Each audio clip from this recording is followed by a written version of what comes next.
You have nervous sellers, picky buyers. Double close is going to be your wholesaler safety net. Let's get into it. We'll talk about what a double close is. We'll talk about why you'd borrow for it. And then we'll talk about that borrowing process really quick today. So before we get into a double close, we kind of need to set our bases the same and make sure we're on the same page with an assignment. What is an assignment? This is the most effective, cost-effective way to wholesale.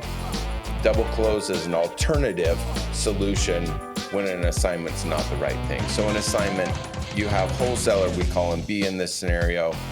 Wholesaler gets a seller under contract, seller being A. They sign a purchase and sell agreement. Then wholesaler goes out and finds end buyer C, and they put them under an assignment contract. And at the end of the day, end buyer C shows up to the table at closing and pays the money to purchase the property from seller A. That extra bit we call an assignment fee, and that gets sent to wholesaler B. So the wholesaler in an assignment contract is not actually part of the close. They're facilitating a transaction between A and C, the seller and the end buyer, and taking an assignment fee in the middle. All right, now for a double close. The beginning's the same. The wholesaler goes out and finds this seller, gets them under contract, hopefully at a fantastic price. They also go find an end buyer C. Nothing's changed here until they get them under contract. They are not getting them under contract in an assignment contract now. That is a second purchase and sell agreement. And the reason for that is the way this transaction works is the wholesaler shows up to title this time and they purchase from A. The A to B transaction, the front leg, whatever anybody wants to call it, they make that purchase, they close and record. Walk across the hall, usually the same day, and that's why we say it that way. And now they sell it in the B to C transaction to the end buyer. Two complete transactions that are both recorded. And we'll talk in a minute about why in the world would you do this? Why would you do two transactions in the same day? All right, so before we get to that, how in the world is a wholesaler funding this transaction? Some of you wholesalers out there, you got money pouring out of your pockets and this is no problem. A lot of wholesalers putting up the entire purchase price for a home, that's not the change in their winter jacket pockets, right? And so how are they getting this done? That's where double close funding comes in. So double close funding, very similar to EMD funding or other short-term funding, very short-term, very high speed, and leveraging private money. This is what allows you to cover the A to B and let you do more deals and lock up more deals without ever worrying about your own capital or using your own capital. All right, so let's talk about why would you double close?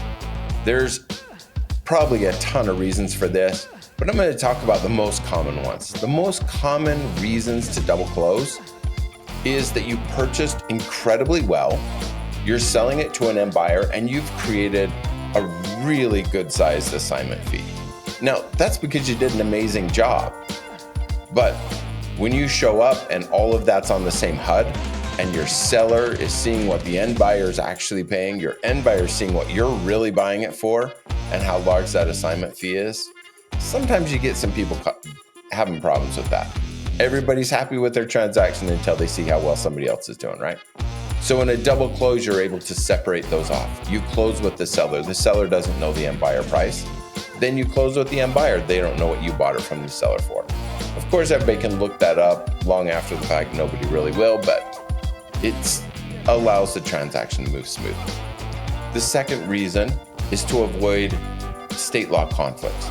More and more state laws now are starting to include restrictions on assignment. Some allow you to only assign one contract in a year. Others just plain old outlaw it completely.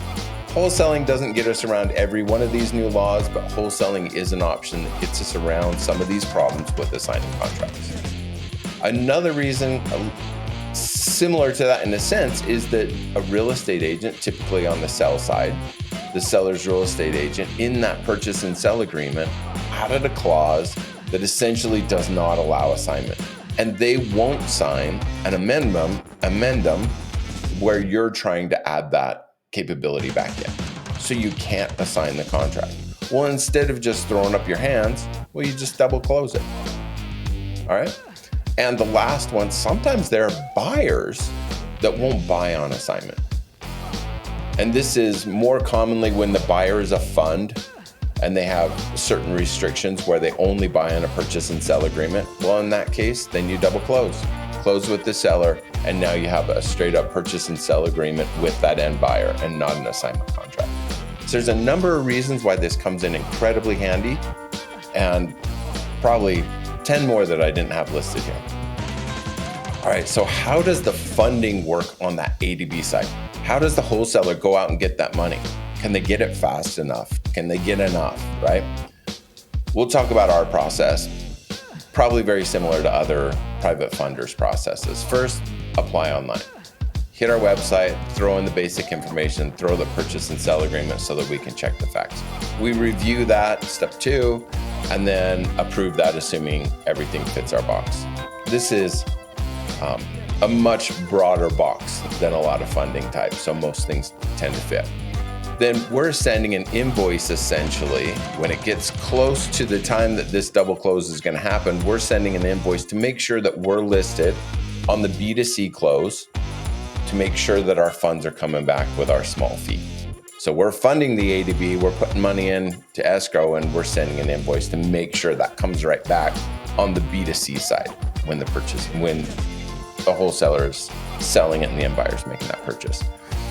We confirm, make sure we know those signing dates, obviously. We ensure all contracts are signed and all money is in title before we fund, just for our own security. Then we fund. This is usually a same-day transaction, maybe 2 days. Very quick, very easy. Not a lot of contracts involved in this. This is one of the more easy ways to get money from a private lender. All right, so double close, similar to some of the other transactional formats, a fantastic way to secure more deals, do more deals without putting your own capital at risk or worrying about having capital at all.